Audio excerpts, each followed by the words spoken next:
Yeah. That's true. Nev. Damn it. So we've been going all this time and they can't hear us. Bravo. Well done, Fad. Okay, I just got to do this again. You suck. 15 minutes in, and Nev and Paul have been on complete silence. Wow. Yep. And we've been at each other's throat this entire time, which people tune in for, Thaddeus. I know. So let me just recap everything that we've said so far. Nev loves the Sisters Martez. No, Nev doesn't love the Sisters Martez. All right. So the recap. Well, okay. Let's face it. Episode 5, while it was okay, it was an episode that was meant to push for further stuff, right? Yes. Right. Yes, I can agree with that. It's not a filler episode necessarily. It's showing them kind of like growing into their own. It's showing them taking on the role of not merchants, but bounty hunters, right? Or not we don't call them bounty hunters. What do we call them? Mercenaries, right? They're mercenaries. They're mercs. They're mercs. For all intents and purposes, they're mercs, yeah. And they're bad at the replacements. Yeah. They're bad at being mercenaries, right? Because this is not the way that they've traditionally handled things in the past, right? But we're learning kind of about them. But again, the key moment here was the Sisters Martez have hooked up with Rex, and well, we didn't know it was Rex yet. We didn't know it was Rex at the time. We learned in episode 7 that it's Rex. But we do get this shadowy figure. Now, Neil does not think that this has redeemed the sisters in any way.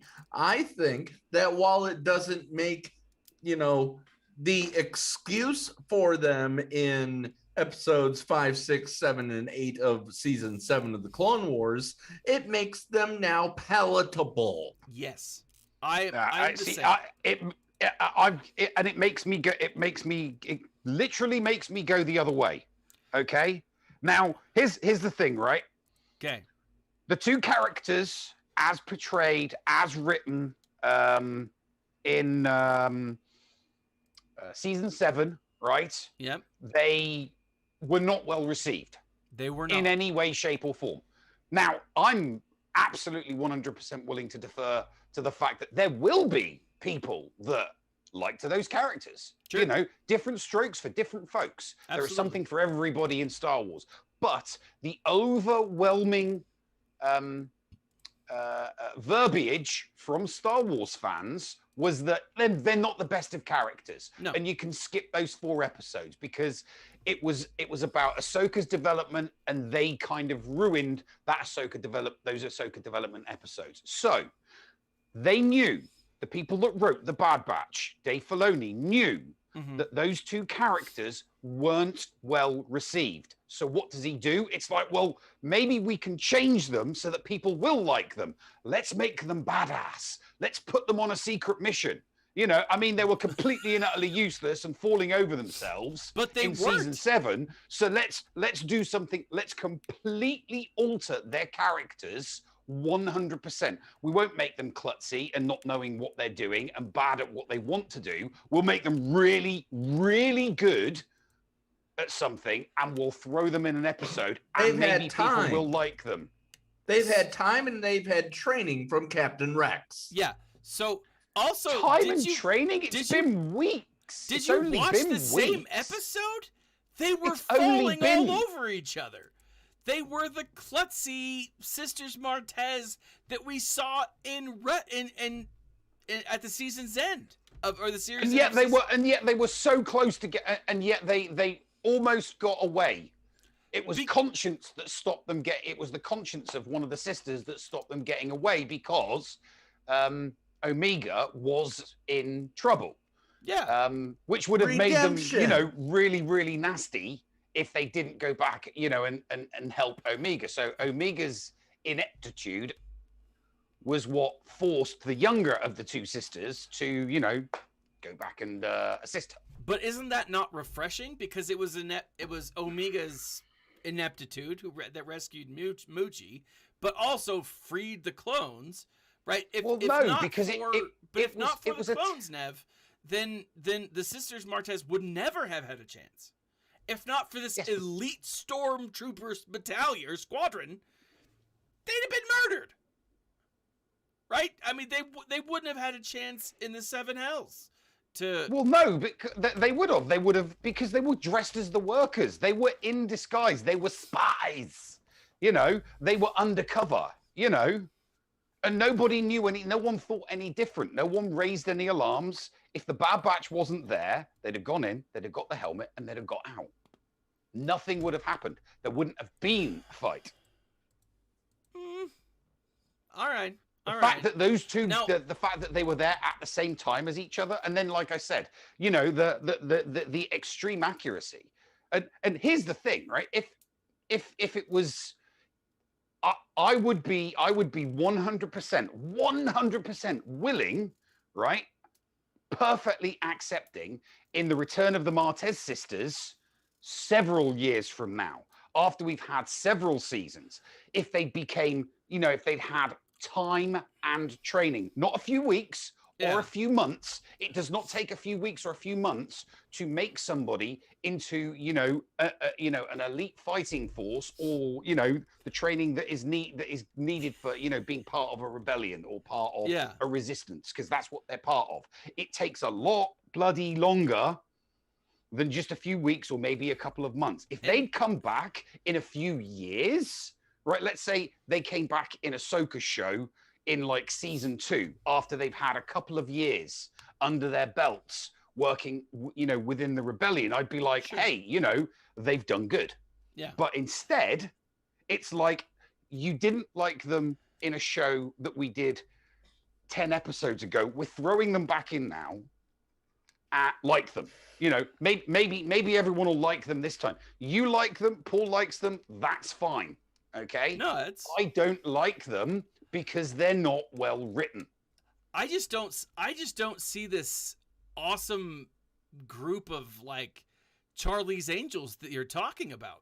Like, I didn't see that at all.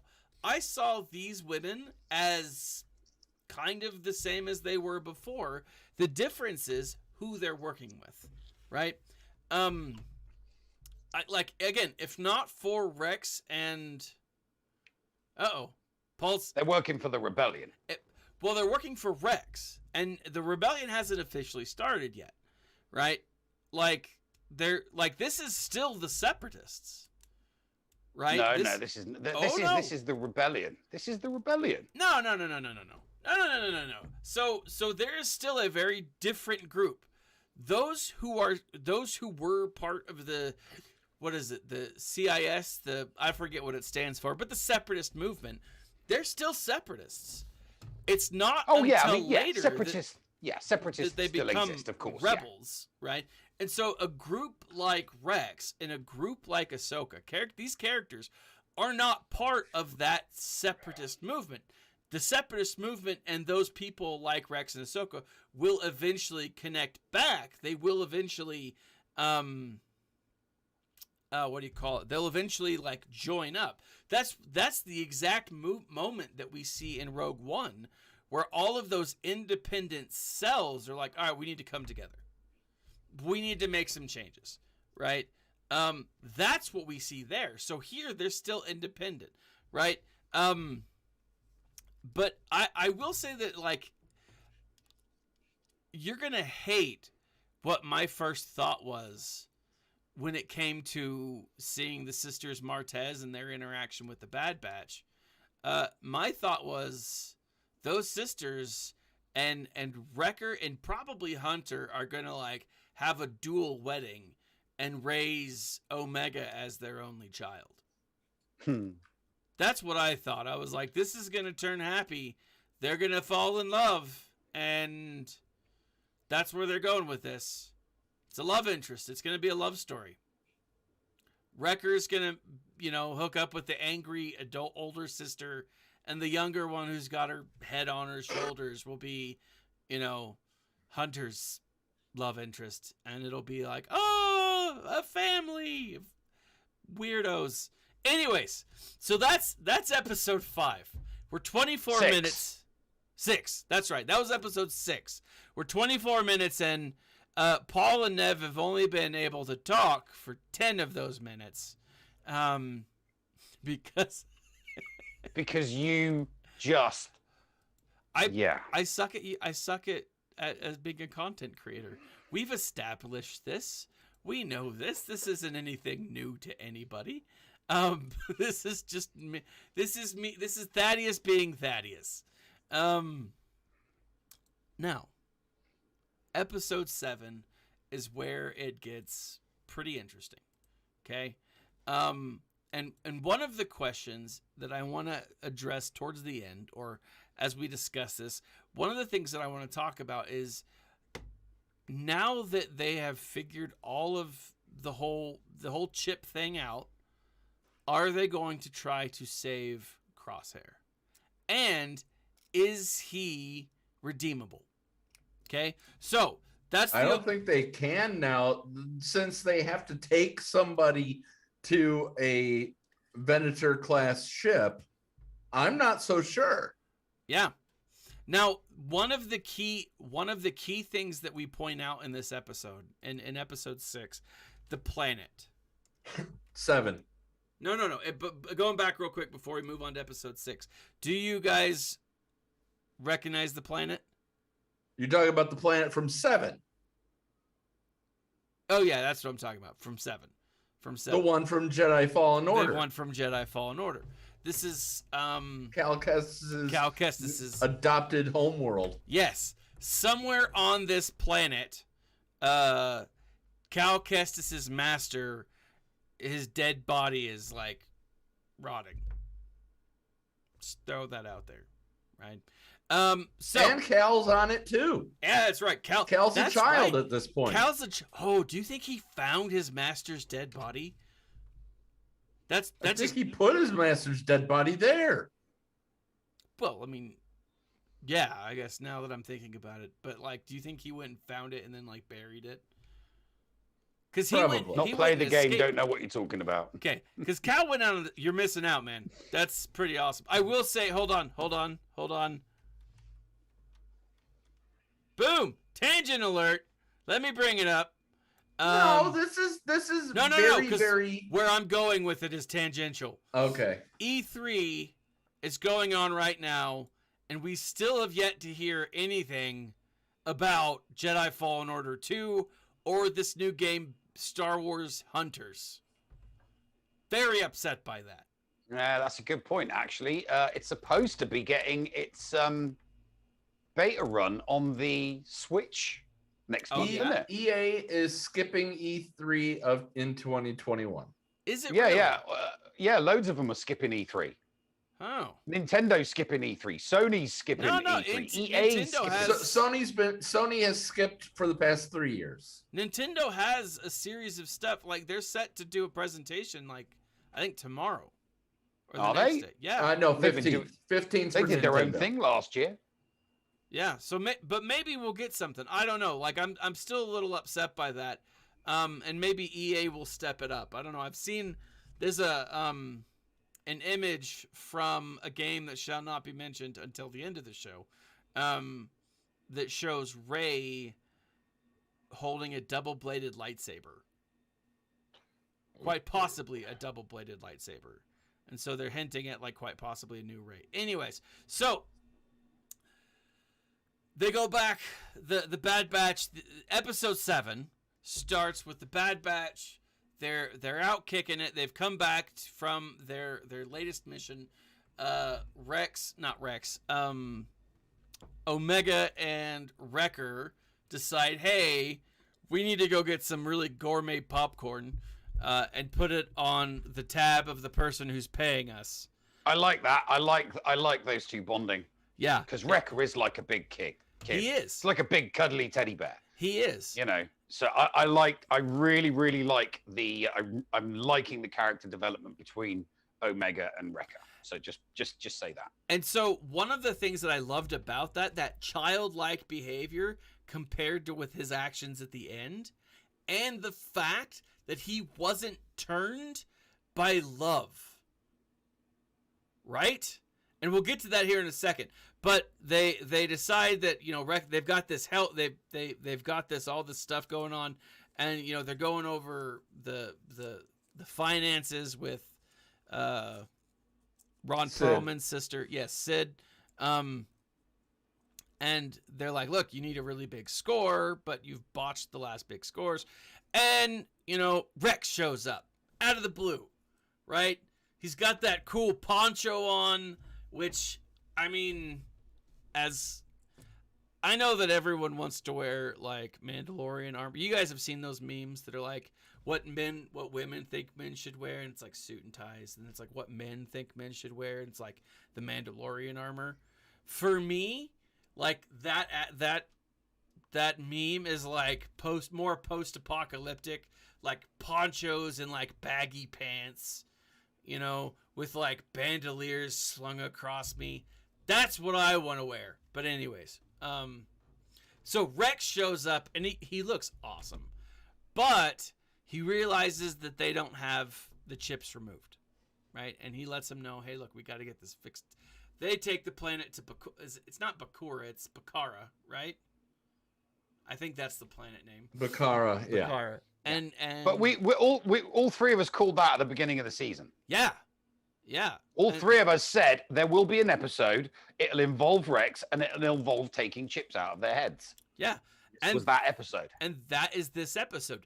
Now, again, so in the previous episode, when Wrecker hit his head, like we have that moment where he's kind of unconscious but coming to.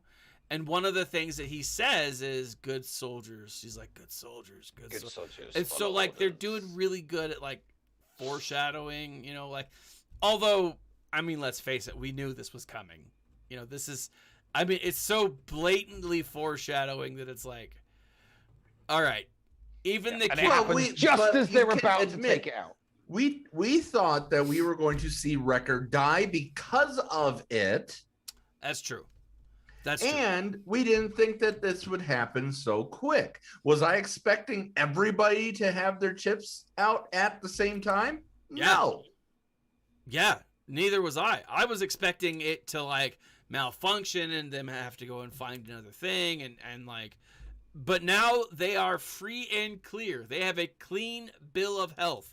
Their chips. We hope. Yeah, their chips are gone. Right. This may have a negative effect on their skills and their mutations, right? They are unique, but does removing the chip make them, I don't know, is it like when you neuter a cat and the cat gets fat, you know, because like they become lazy and whatever, right? Is that what's going to happen to the clones, right? Now that their inhibitor chips out, are they going to like go downhill, you know? Their skills, their abilities, we don't know.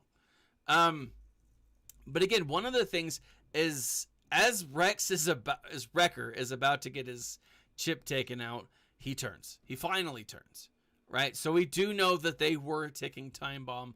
It was anyone's guess when they would have all turned, but they would have eventually had Captain Rex not showed up. But again, Wrecker goes after everybody, right? And again, the thing that I loved about this is he has this moment with Omega at the beginning of the episode where he's soft and cuddly and he's sweet. And we know Rex is a bad A, right? We know he's amazing. But when he's going up against Omega, when Omega is like running for her life because now the now turned Wrecker is going after, he's not stopping, right? It's love doesn't save Omega. Captain Rex does, right? Well, remember, Omega was not trying to destroy what she hated. She was trying to protect what she loved. Exactly. Exactly. She was doing it right. And by doing it right, she was going to die. And so, but I love that though, because it would have been so easy for them to be like, oh, well, you know, I can overcome it. I can fight it. No, you can't. The programming is too strong. You are not capable of fighting this. You need to have it excised. You need to have it removed. Because, like, I love cartoons. That should not be a secret. And it's so easy that's the easy thing for cartoons to do. Oh, well, you know, love is powerful. Look, man, you've got a cybernetic implant. Love is not more powerful than cybernetics. I'm sorry. Neil, what were your thoughts on this whole thing? Oh, what, the battle sequence at the end? Pretty much, you know, Wrecker turning and then the Wrecker turning just as he's about to have the implant taken out. That's just good storytelling. It's good, you know, it's suspenseful. You know, because you're like, when's, you know, if it hadn't happened before he had the chip out, would have been like, well, yeah, but we've been, you know, the foreboding's been there. It's been it happening just as he's about to having it removed. That was, you know, that was perfect. And he acted in no different way than any other clone. So when you start, it's like, love didn't do this. And I'm not even thinking about any of that. I'm just thinking chip's active. He's doing what he's supposed to do. I wasn't thinking about anything else other than there are people that he now thinks, because of the chip activation, that he must kill. So he's going to try and do that. And that was it. Yeah. I wasn't thinking about anything else. Nothing. And Omega, you know, running away and firing a couple of shots. That was, you know, that was just her, you know, looking out for her unit. Yeah. Because she now thinks of the Bad Batch as her squad, as her unit. So I wasn't, you know, thinking of, you know, anything other than I mean, everything happened as I mean, just refer to the episode where I said this is going to happen at some point. Yeah. And the whole crosshair thing will be towards the end of the episode, because what will happen is they'll have an altercation. He'll either be knocked unconscious, he'll be stunned, they'll keep him sedated, they'll take the chip out, Bad Batch back together again. That is inevitable. What happens between now and then with the stories and the episodic nature of the show is going to happen. I don't know what's going to happen there. All I know is at some point, they will get their hands on Crosshair. He will become incapacitated. They will maintain his incapacitation and they'll take the chip out. And then all will be well. The Bad Batch will be together. Happy ending for season 1. Brilliant. Great. We've got the gangs back together. Give us season 2. Yeah. But obviously, you know, we get some characters and we get some stories and some stuff's going to happen in between. This was a much, much, much better episode. The episode 7 is the best episode since the episode 1. Agreed. It had action. It had good storytelling. It had Omega bonding with Wrecker, the character development with Wrecker. She's bonding more with her squad. She doesn't have to be told what to do as much. She's learning. I think the only thing that I was disappointed with the episode regarding this one was the nature with which Rex made himself in the bar. It's like I'm gonna sit down. I'm gonna look surly. And when people get in my face, I'm going to fight them and make them aware of my presence. I'm not going to quietly sit at the bar, mind my own business, and let the guys know, which would be keeping a low profile. I'm not going to keep a low profile. I'm going to try and blast some people that tell me to get out of their seats. Well, he was trying to keep a low. Him. Yeah, if he was that's my seat. Yep, sure, no worries. You get up and you walk away. If you're trying to keep a low profile, you get up. You give the idiot or the numpty their seat. If you're trying to avoid a fight, you avoid the fight. You don't sit there until you have to draw your pistol on them. That's my only criticism of the episode. Apart from that, the episode in my mind was flawless. Still, Rex has to be careful here, and I think he was being careful. He's in a surly part of town, right? And had he gotten up and they were like, "Oh, that's my seat," they would have if they moved, they would have moved to the other seat and like, "Hey, that's my seat too," right? I don't think that these guys particularly would have been. He doesn't like you. Yeah, my friend doesn't like you either. I don't like you either. I don't like you either. The best one. We're wanted men. We have the death sentence on 12 systems. Robot Chicken's version. He's like, you know what? That's fair. My name's Scott. He's like, I don't even know. I like the Robot Chicken version where he loses the promotion because his arm got cut off. So Audrey in the chat asks, do we think that Rex will show up again? Yeah, absolutely. Now, maybe he shows up in this season.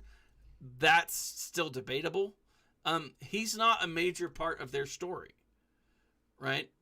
Well, he was a major part of the story, but he is not a major part of the future of the story. Yeah.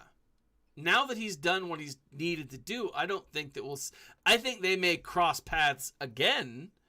I don't think Rex will show up at least for a season or two. I think it's likely we'll see Ahsoka before we see Rex. And I think it's most likely that we'll see Saw Gerrera next. I think he is going to play a much larger part. I think Saw Gerrera is the one who hired the Martez sisters. I could see that. Nev, what do you think? Do you think Rex will show up? Do we think we're going to see him again? Probably not. Probably not. Now, nah, probably not. It's like oh, here's a character and here's a storyline you want to see in the show to hook you back in. Now we're going to put you back to the new story and the new narrative that that we're pushing on you. So yeah, as much as I'd love to see him, and please, I'd love to be proven wrong. I would love to be proven wrong, and I would love to see him in it again. I'd like to see him with the other two clones that we know he ends up with. Yeah, true. So here's I agree with you, Nev, about earlier. This is by far one of the best episodes since episode 1. I think the second episode was pretty close to 1. I think this kind of tied with it. This is not what I thought that we would see, to be honest. I thought we would see a Crosshair heavy episode. I think we'll see that probably next. Because at the end of this episode, our police, the guild who's monitoring it, alerts the Empire that, hey, by the way, there are some people, there's some alert people, the Empire. Yeah, tell the Empire. We got some trespassers. They don't necessarily know who, but they're like, we got some trespassers. Get them out here, right? Now, this is what's interesting to me. First and foremost, I think that we are going to see the Martez sisters again. I don't think that we're done. Unfortunately, I think we are going to see them again. And part of the reason why I think that is we have Sid, who's been kind of teaching the boys, the Bad Batch, how to be mercenaries, right? If you have a group like the Sisters Martez, you can actually have someone who has a little more context, who probably won't screw them over as hard as Sid is going to, right? And so it makes me think that they're going to be the ones that kind of show them how to be mercenaries while fighting for a cause. Because one of the things that Rex says, it's that back and forth between Rex and Hunter at the very end. What are you doing? And he's like, I'm fighting for the Republic. The Republic is done. He's like, well, maybe not, but I'm still going to fight, right? And it's essentially Rex's way of saying, look, yeah, the Republic may be over, but my fight for the Republic is not. I still have a fight that I need to go to. And I think that was his way of asking Hunter, what's your fight? What is your purpose? And I think they're going to find a purpose here soon. Now, I'm going to speculate wildly. I'm gonna throw this out there. I don't have the duck right now. The desk is torn apart. Oh no. This is no rumor. There you go. There's the duck. There's the duck. There's no rumor here. There's no whatever. But we do the only rumor that I will address, and it's not a big one, is that season 1 will end emotionally. It is an emotional ending. Okay? So here's what I project. Okay? They do save Hunter. They do save Crosshair. But at the expense of Omega. And then the Bad Batch sets its sights on taking down the Empire. Think about it. We all know that they're going to have to lose in the end. True. Because, I mean, we can't have a Jyn Erso or Cassian End or Director Krennic running around. Yeah, because they weren't in it, right? We do know that there are Imperial remnants that don't show up, hence why Thrawn worked in the original canon, and why Thrawn still works in the new canon. They've brought him in because they brought in the rebels.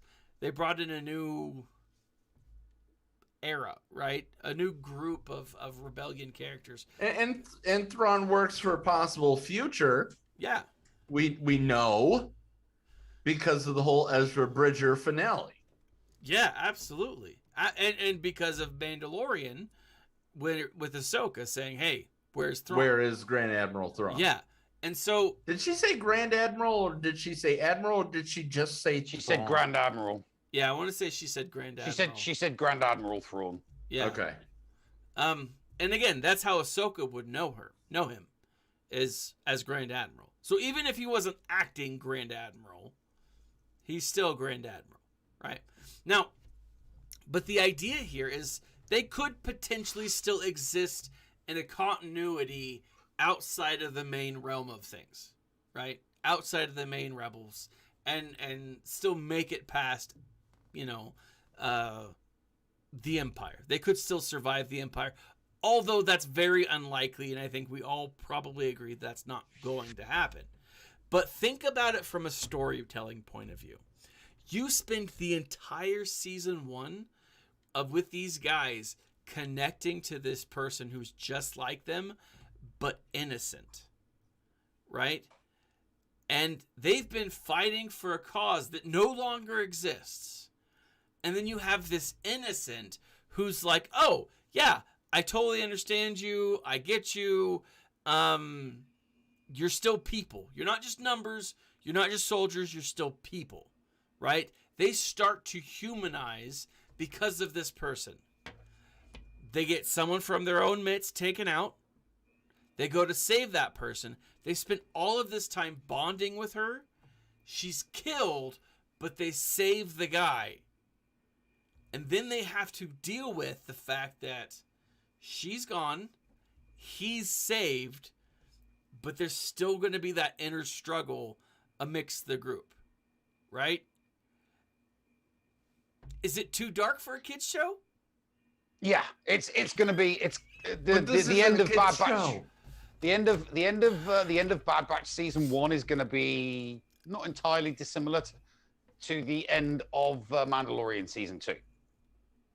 You think? She's going to go off with whoever is going to keep her the most safe, whether it's Luke separatists Skywalker. or rebellion or separatists / rebellion.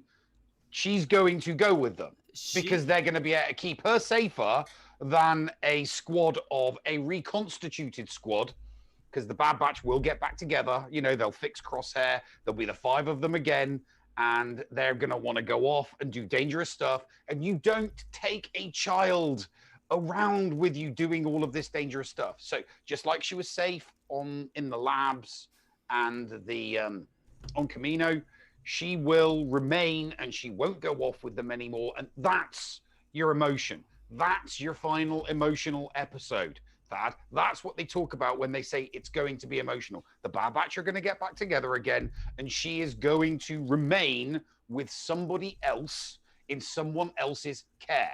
Because Bad Batch Season 2 does not need the Bad Batch dragging a kid around the galaxy while they do messed up shit, like blowing stuff up and killing things and destroying stuff and acting and, you know, injecting subterfuge and acting as insurgents on planets all over the place. You cannot do that with a child. True. I mean, you can. Okay? You can suspend all the disbelief you want. I mean, we were all gutted when Baby Yoda went with Luke, because we know that Mandalorian Season 3 isn't going to have Baby Yoda in it. It's going to be something fresh and something completely and utterly new. All right? But we're excited Baby about Yoda's that. twin. Yes, but we're all excited about that. You know, that's what's going to make Season 2 of The Bad Batch more interesting. There is no worry about what's going to happen to the kid. What's going to happen to the kid in this episode? How are they going to mess up? How are they going to get in danger this time? You know, where are the Martez sisters? It's good. Yeah, it's going to be emotional. It's going to be emotional. It's going to be emotional because they will have all bonded with her, but they will know in their heart of hearts that it is the right thing to do because they want her to be safe. So that's your emotional end. That they're all going to get back together. It's not going to be dark. No one's going to die. The main 5, the 5 Bad Batch are going to get back together, and the kid is going to be left with somebody important. You know what? I'll go out on a limb and say it's Bail Organa. Really? There's my prediction. Really? Bail Organa's going to show up at the end because he's the one sorting out the rebellion. Yes. I'm sorry. Has Alderaan been destroyed with him on it? No, it hasn't. He's alive, and he is a rebellious natured person. The Senate may not have been dissolved yet, but the Empire rules. So you're going to be getting your Mon Mothma. You're going to be getting your Mon Mothmas. You're going to be getting your Bail Organas. All of the senators that don't like the fact that there's an emperor and it's now an empire, and that much like democracy these days, it's a complete and utter sham, and that there are people in power that don't give a rat's ass, that there are, senators and shit like that. They're going to be coming together and they're going to start thinking, right, how do we come together and kind of, get rid of the empire? But it's in its infancy. So, they'll be making alliances with various different separatists and shit like that. But I think you're off on. You're right. It's going to be emotional, but you're way off. Nobody's going to die. And Aldry, no, I don't think Season 2 has even been confirmed yet. It has not. I just looked it up. It has not. So Paul, do you think how do you think this is going to end? Badly. Do you think no one will die? Yeah, they're all gonna die. I think I already said that. Yeah, Paul's already said. All these people that we love are going to have to die. We don't see Jin and Cassian later on. We don't see K2SO. We don't see Baze Malbus Imwe. We don't see Director Krennic. We don't see any of these people before, because there is no way that these important of characters will end up being able to live, because they won't have any place later on in the original or sequel trilogies. So here's what I think. Now, if I think it's possible that we could see some show up, right? I do.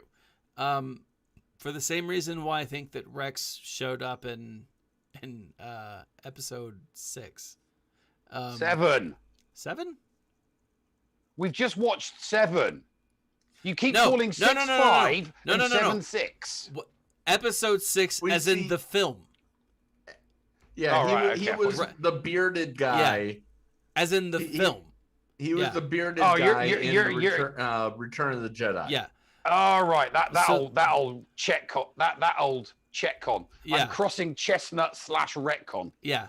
So I think it's very possible we could see some of these guys appear, right? I don't think they'll all make it. Now, if Nev is accurate, which if they do go with the season 2, I mean, so Paul called me earlier the Mike Zero of Swugga. No, Nev called. I called you. Nev called me the Mike Zero of Swugga, and so I'm going to say, as I've heard on Mike Zero, the only place that I've heard this, and again, I love listening to Mike Zero.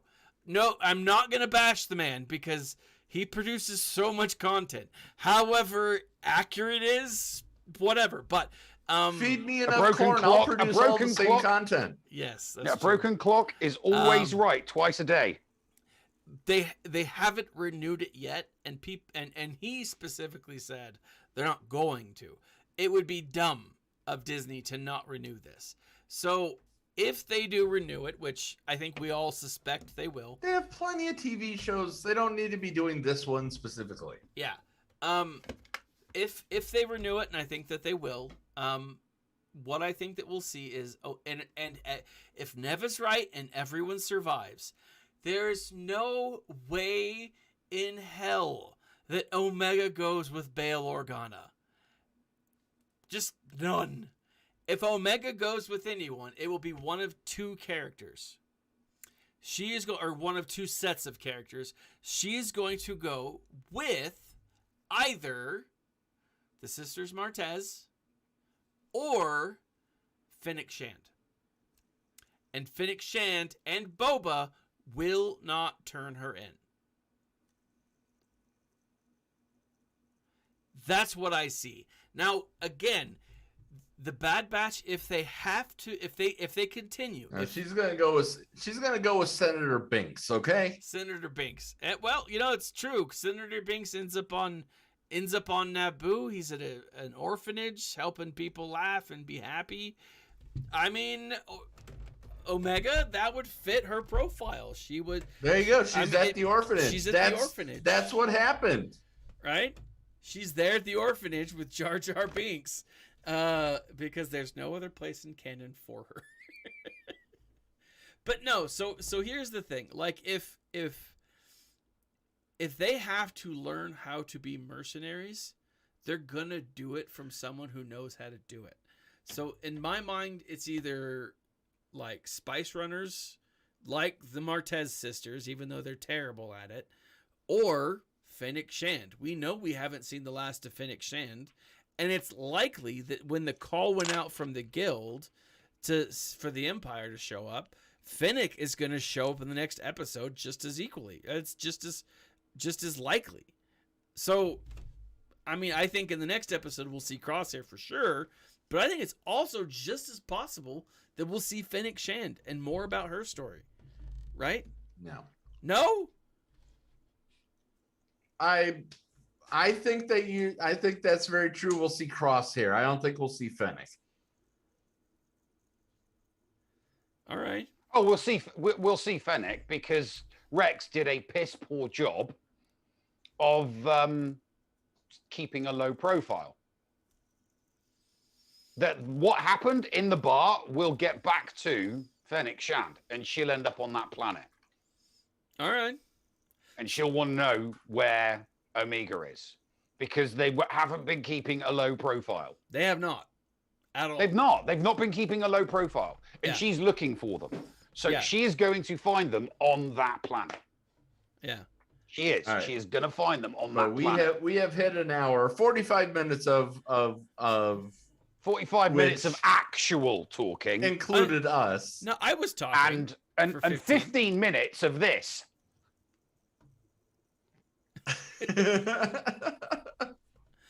I might have to cut that out.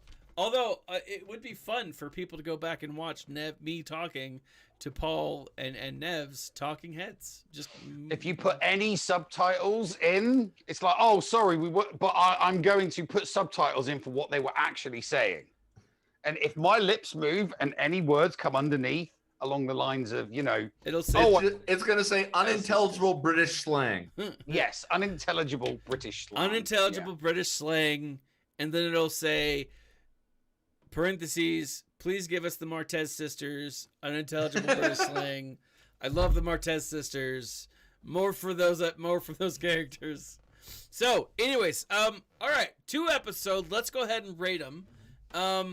Paul, 6 gets a 4 out of 5. 7 gets a 5 out of 5. I loved these 2 episodes. All right, Nev. Yeah, 6 gets a 2.5. 7 gets a 4.75. Right. Like I said, my only criticism of episode 7 was what happened in the bar. That's my only criticism of the story. It's almost as bad as when I was complaining that Beskar Mando looked like this. But no, with the exception of that one scene, the episode was flawless. Right. Brilliant episode. Banger. Absolute banger. All right. I'm going to go with Paul. I'm going to say 4 out of 4 or 4 out of 5 and then 5 out of 5. I think they were great episodes. I liked the Sisters Martez episode. It was fun. It was exciting. They weren't redeemed in my mind, but they were built upon. Right? I don't see the awesome Charlie's Angels that Nev was looking at when he was watching the show. I saw 2 incompetent people who just ran into a military group who was good at what they did. But episode 7 was phenomenal. I really enjoyed it. Did I say the wrong episode again? Nope, you got it right. Okay, I thought I got it right. Congratulations, you don't have to edit that part. Okay, well, I don't edit them anyways. It's just too much work. I will say that I kept saying Rex instead of Wrecker earlier on. I would say Wrecker afterwards, but I was like, Wrecker. Anyways, here comes Nev. He's approaching the camera. He's ducked out of the way. He went into that alcove over there. Yeah. Interesting how that works out. Quick, while he's gone, let's randomly talk about him. Paul, what do you have going on this week? This week, after Wednesday, he's wearing his green screen helmet. This week, after everything's completed, I will end up opening up Vault 37 for everybody. But Headless Neil over there will be playing his GAC, hopefully with a head. Hopefully. I think he's found the bar. It's to your right a little bit, Nev. The seat's right behind you. But the thing is now he can't drink. That's true. And what's and he can't talk either. Maybe Omega ends up with Nev. Oh. Okay, I'm gonna. So I'm gonna try to guess what Neil's saying here. Okay, go ahead. Neil is going to hold up a candle and ask what in the world it's for. No. Okay. It's he's gonna play He is gonna play volleyball. Yes. And pull the string on a lawnmower. Drink. He's scratching. He's thinking. He's going to the that zoo. He has no head. He's going to the zoo because he likes the monkeys. Hold on, he's approaching the camera. Well, Thad, while Neil cuts the charade here and tells us what he's going to be doing on the channel, why don't you tell us what you're going to be doing? So I will also be streaming my GAC. I am going to be putting together a list of books, and this time it is absolutely coming. A list of books that I recommend in Star Wars. Someone asked me a couple of weeks ago, they're like, what books do you recommend? And I'm going to break them. I'm going to break them down. And so that plus on the 15th, I am going to download the first ever Star Wars Legends, Essential Legends book, Shatterpoint. And so over the next week, I'm going to be listening to that. So I'm really excited. I loved Shatterpoint. Is that with your Audible subscription? That is with my Audible subscription. If you'd like a free book to check out Shatterpoint or anything else, in the link below, there is a sign up for 1 month free Audible. One book. I believe it's one book. It could be two. I haven't been able to test. It says two in the link. It's one Audible original and one commercially available book. Okay. So even I know more about your special link that you are compensated for signups for the service. I am compensated for signups. But it's absolutely wonderful. Like, I really enjoyed it the last time but it's been like 7 years since I read that book. And so I'm really looking forward to reading it or listening to it this time. So very stoked for that. And then I've got some other stuff and again, if any news drops, you can expect Nev and I to show up and talk about it. And who's coming up this week on Storytime with Uncle Thad on the Escape Podcast for Kids? That is a good question. I might actually talk about Mace Windu, to be honest. There we go. So, well, make sure you let Rambam know that's who you're going to be talking about. All right. So I'll let him know. Anyways, Neil, what do you have coming up now that you're no longer playing Headless Horseman? Yeah, no, the GAC. I was trying to figure out what this was. GAC, help me out. Help you. So, it's actual sign language. Help. I didn't know that was help. Out. Now, help. The question is it help? Is it American? All I know sign is language? lobster and more cookie. That's all I know. Thank you. Or I just flipped someone off. I'm not entirely sure. It's or beautiful. Yeah. So. Yeah. No. I'm planning on doing a head exploding special effect. Oh, nice.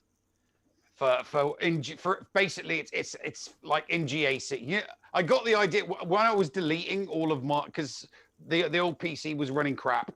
Yeah. And I deleted all my cutaways, and one of my losing cutaways is a scene from Scrubs where JD's head explodes because he's like, and then boom, his head explodes. Yeah. And as I was deleting it, I was like, I can do that, so I'm gonna do that. Also a great show. So if I lose a match because of bad RNG, I'm going to cut away to me going, and then my head's going to explode. Awesome. But also a reminder that GA Center is seen on Mondays this week during the season, Tuesday on the day after the season. Gotcha. So Thad, go do your report. I will. Don't make me tell you twice. I will probably. I will. And I will be moving from being covered on the main show to being covered on the Patreon leaderboard. Oh, all right. So. All right. Yep. So, awesome. Gentlemen, as always, thank you for showing up. Season or the next episode can be seen on Friday. Very excited for it. Very curious to know what's going to happen. Check out Paul and Nev on the Escape Pod Cast Twitch channel and on their YouTube channel. Join us on Discord, anywhere we can be found, actually. This has been Thaddeus, Paul, and the Nev. Paul. Be nice to each other, damn it. And remember to smile. And stay nerdy. Nev, push the button. Nev, push the button. I'm in a bar. There's no button for me to push. It's gotta be underneath the chair. Yeah,